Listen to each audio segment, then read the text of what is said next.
আজকে আবারও চলে আসলাম আপনাদেরকে নিয়ে চট্টগ্রামের আগ্রাবাদ এলাকায়।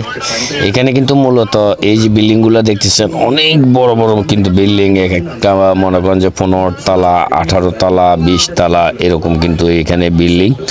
তো মূলত এই যে এটা কিন্তু বাণিজ্য এলাকা, এই আগ্রাবাদ এলাকা। আর এই যে পার্শ্ববর্তী আপনারা হলুদ বিল্ডিংটা দেখতেছেন, এটার পাশে কিন্তু লেখা আছে ডিমোনিস পিৎজা।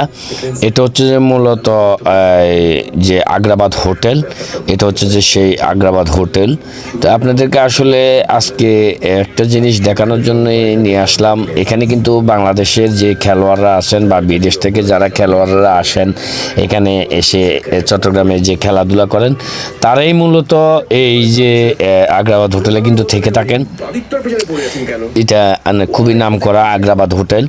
আর আখতারুজ্জামান সেন্টারের পাশে আছে কিন্তু সেন্ট মার্টিন হোটেল। তো মূলত আগ্রাবাদ হোটেলে কিন্তু বেশিরভাগ পর্যটন বা বাইরে যে খেলোয়াড়রা আছেন, বিদেশি খেলোয়াড়রা, তারা কিন্তু মূলত এখানে থেকে থাকেন। এই যে আপনাদেরকে দেখানোর চেষ্টা করেছি, এখানে এই যে ডিমোনিস পিৎজা এটা কিন্তু লেখা আছে। তো এখানে এটা হচ্ছে যে আসলে মূলত এই